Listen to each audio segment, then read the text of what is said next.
Caríssimos irmãos e irmãs, a primeira leitura de hoje nos apresenta, retirada do livro do Deuteronômio, nos apresenta aliança com Deus, a importância da aliança com Deus. Nós podemos aqui observar que, por um lado, Deus espera a obediência do homem. Por outro lado, Deus se compromete em fidelidade em cumprir todas as promessas a ele feitas. Diz aqui: Moisés dirigiu a palavra ao povo de Israel e lhe disse: Hoje o Senhor teu Deus te manda cumprir esses preceitos e decretos. Guarda-os e observa-os com todo o teu coração e com toda a tua alma. Tu escolheste hoje o Senhor para ser o teu Deus, para seguires os seus mandamentos, para seguires os seus caminhos, guardares os seus preceitos, mandamentos e decretos, para obedeceres a sua voz. Então aqui é a parte do homem, de obedecer a Deus. Em contrapartida, Deus diz: assim, Moisés, dizendo em nome de Deus, assim ele, Deus, te fará ilustre entre todas as nações que criou, e te tornará superior em honra e glória, a fim de que sejas o povo santo do Senhor teu Deus, como ele disse. Então, por um lado, a obediência do homem, por outro lado, a fidelidade de Deus em cumprir as suas promessas. Meus irmãos, ainda hoje, este ponto é fundamental no nosso relacionamento com Deus, a obediência. Se nós esperamos que Deus cumpra as suas promessas, e nós podemos resumir as promessas de Deus simplesmente como a palavra, a salvação. Se nós esperamos que Deus cumpra a sua promessa de vida para nós, nós precisamos, da nossa parte, nos comprometer em extirpar todo espírito de desobediência que insiste em se instalar no nosso coração. Recordemo-nos que o pecado entrou no mundo pela desobediência de um homem, e a salvação entrou no mundo pela obediência de um outro homem, o Filho de Deus. São Paulo diz isso na carta aos Romanos, no capítulo 5, no versículo 20. Sobreveio a lei para que abundasse o pecado. Assim, o pecado... versículo 19, Romanos capítulo 5, versículo 19. Assim como pela desobediência de um só homem foram todos constituídos pecadores, assim pela obediência de um só, todos se tornaram justos. Então, esta obediência que de alguma maneira nos faz semelhantes a Jesus, obediente. Então, todo pecado é sempre uma rebeldia contra Deus. Toda desobediência é sempre um rompimento com a amizade com Deus, um abandono do Senhor, uma recusa do seu domínio e uma louca pretensão de querer ser sem Deus. Então, toda desobediência, por menor que seja, é sempre isso: um abandono de Deus, um rompimento com a sua amizade, uma recusa do domínio do Senhor. Ao mesmo tempo, toda obediência, por menor que seja, é sempre uma aceitação da vontade do Senhor, um reconhecimento de que o que Deus quer para mim é o melhor, um reconhecimento do seu amor, da sua santidade, da sua bondade, do seu cuidado para comigo. Então, durante esses dias da Quaresma, nós somos então chamados a exercitar a exercitar o espírito de obediência e exorcizar do nosso coração todo espírito de desobediência.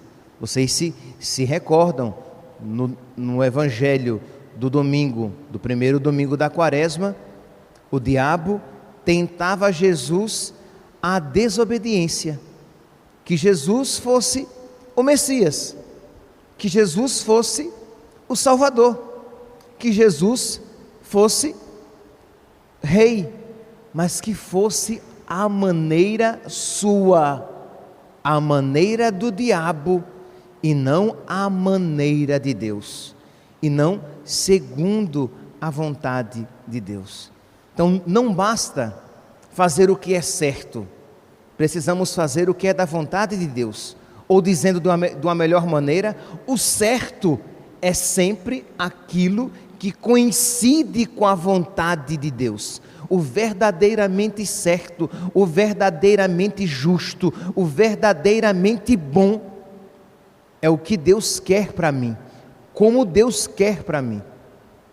Padre Pio, São Padre Pio, gostava de repetir: a Deus serve quem o serve como Ele quer ser servido.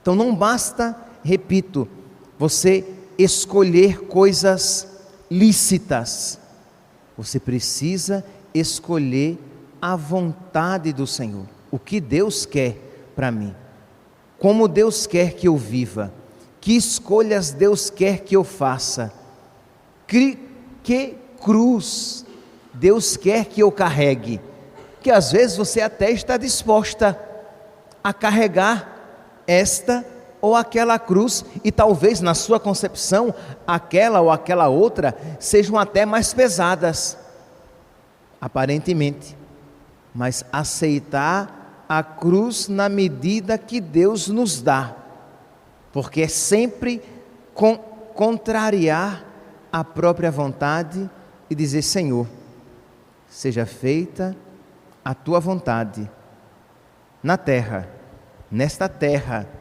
da minha vida, como ela é feita no céu. Pois bem, a primeira leitura nos apresenta esta realidade. Jesus dá um passo além no evangelho de hoje. Isto é, nós não somos chamados apenas a obedecer a Deus como um critério de aliança com Ele. Sim, isso continua sendo verdade, mas muito mais. Nós somos chamados a obedecer a Deus para que nós nos tornemos filhos do Pai. Aqui no evangelho de hoje, evangelho de São Mateus, capítulo 5, vou ler desde o início, mas o versículo que nos interessa agora é o versículo 45. Mas desde o versículo 43, vós ouvistes o que foi dito: amarás o teu próximo e odiarás o teu inimigo. Eu, porém, vos digo: amai os vossos inimigos e rezai por aqueles que vos perseguem. Assim, versículo 45, assim vos tornareis filhos do vosso Pai que está nos céus. Então a obediência a Deus agora é a condição para que eu me torne filho de Deus. Meus irmãos, não se torna filho de Deus num dia. Eu sei, é claro, pelo amor de Deus, vocês não vão agora dizer que o padre está negando a graça de filiação que nos é concedida no sacramento do batismo. Mas vocês entenderam o que é que eu estou dizendo. Vocês entenderam muito bem o que é que eu quero dizer quando eu digo que ninguém se torna filho de Deus em um dia. Que a filiação do homem, que a divinização do homem, ela se dá a cada dia, a cada ato de renúncia da minha vontade, a cada ato de obediência a Deus, a cada beijo que eu dou na cruz da minha vida, eu vou me tornando cada vez mais filho do Pai, porque cada vez mais semelhante ao Filho. Salve ao Cristo obediente. Não é assim que nós cantamos na Sexta-feira Santa? Isto é, nós vamos nos configurando a Jesus Cristo e, consequentemente, nós vamos nos tornando filhos do Pai. Nós vamos nos tornando cada vez mais filhos do Pai. Nós vamos tendo um coração cada vez mais semelhante ao coração de Deus, de modo que as pessoas se aproximam de nós e veem que nós somos parecidos com Deus. Da mesma maneira, quando alguém chega perto de você e diz assim: nossa, você é tão parecido com o seu pai, você é tão parecido com a sua mãe, nossa, você sorriu, eu vi agora a sua mãe, eu vi agora o seu pai, a sua maneira de andar. Pois bem, isso precisa acontecer conosco em relação a Deus, que as pessoas olhem para nós e vejam a divinização acontecendo, cada vez mais. Nós vamos nos tornando cada vez mais divinos, até que Cristo seja tudo em todos, até que a divinização se complete na ressurreição. Nós vamos nos tornando cada vez mais filhos de Deus, até que, quando por ocasião da ressurreição, o Filho será totalmente em nós, e o Pai olhará para nós e verá em nós a perfeita imagem do seu Filho. Enquanto isso, meus santos, é uma luta. A vida do homem sobre a terra é uma luta, porque a gente bate aqui, a gente diz: eu vou ficar semelhante a Deus aqui neste ponto, e aí se esquece daquele outro. Aí você volta para um outro ponto e começa a trabalhar aquele outro ponto na sua vida, e aí um outro já se manifesta bem diferente de nosso Senhor Jesus Cristo, porque nós somos uma multidão de pecados. Nós temos tanta coisa dissemelhante. O catecismo diz com muita propriedade: o homem é imagem e semelhança de Deus, mas existe uma maior dessemelhança do que semelhança. É verdade, nós somos semelhantes a Deus, mas é verdade que nós somos muito mais dessemelhantes. É verdade, nós somos parecidos com Deus, mas é verdade que nós somos muito mais diferentes de Deus. É verdade que existe, em relação às outras criaturas, uma aproximação nossa com Deus, mas é verdade que nós estamos anos-luz de distância do coração de Deus. Então precisamos, meus irmãos, combater o homem velho, combater a mulher velha a cada dia dentro de nós. Todas aquelas revoltas, todas aquelas realidades tão diferentes de nosso Senhor, que insistem em permanecer no nosso coração e tomar as rédeas da nossa vida. E é por isso que nós nos confessamos, é por isso que nós comungamos, é por isso que nós fazemos penitência, é por isso que nós recebemos a Eucaristia, para que essa filiação cresça cada vez mais e nós nos conformemos cada vez mais a Cristo. Por quê? Porque, meus santos, se nós olharmos aquilo que Deus nos apresenta, nós veremos que não é natural. Imagine, Jesus, ele nos apresenta alguns critérios para que nós nos tornemos filhos de Deus, para que nós sejamos de fato filhos de Deus. E quais são? Ele apenas elenca aqui alguns: o amor aos inimigos, rezar por quem me persegue, fazer o bem a quem me faz o mal. Nossa, qual é a nossa atitude mais, depois da queda original, né? Quando aqui eu falo humano, falo no sentido de quê? Do humano caído, pecador. Qual é a nossa atitude mais humana? É o quê? Quem nos faz o mal, nós não queremos tão bem assim. Entendeu? No máximo, não quero que vá para o inferno, né? A gente diz assim, quando a gente chega assim para alguém, diz assim, você odeia? Não, não quero que vá para o inferno, mas não quero nem ver junto de mim, né? Não quero perto de mim de maneira nenhuma, mas não desejo o mal não quero que ninguém dê um tiro na cabeça, não quero que morra de fome. Diga, que bom, né? Que bom. Quer dizer, mas está longe do coração de Deus, né? Imagine se Deus dissesse assim para mim, olha meu filho, eu não odeio você não quero que você vá para o inferno, não quero você nem perto de mim. Pronto, deu no mesmo, né? Deu no mesmo. Então quer dizer, eu entendo quando a pessoa diz isso, mas eu gostaria que ela também entendesse que embora ela não odeie ao ponto de querer a morte e a condenação daquela pessoa, ela não ama como Deus. O coração dela não é semelhante ao coração de Deus. Mas padre, mas eu posso comungar? Pode, minha santa. Você deseja o mal àquela pessoa? Não, eu não desejo. Você deseja que ela morra? Não, eu não desejo. Você deseja que ela vá para o inferno? Não, eu não desejo. Mas você morreria por ela? Não, morrer por ela não. Talvez pelo meu filho, pela minha filha, mas morrer, eu não perderia nenhum dedo por ela, quanto mais morrer.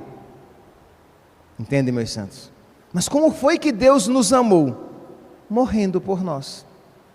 Como foi que Deus nos amou? Escolhendo o pior para Ele e o melhor para nós. Como foi que Deus nos amou? Trazendo para si toda a desgraça e derramando sobre nós toda a graça.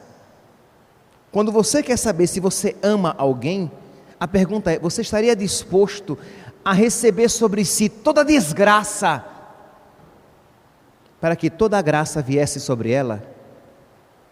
Toda doença terrível, toda vida infeliz, toda calúnia existente, toda perseguição possível, toda fome que se possa experimentar sem morrer, você estaria disposto de por essa pessoa isso experimentar? Pois bem, Jesus esteve disposto a isso e muito mais. Ele nos amou e nos amou até o fim. De modo que o que Jesus nos apresenta não é espontâneo, não é humano, não é natural. É sobre-humano, é sobrenatural.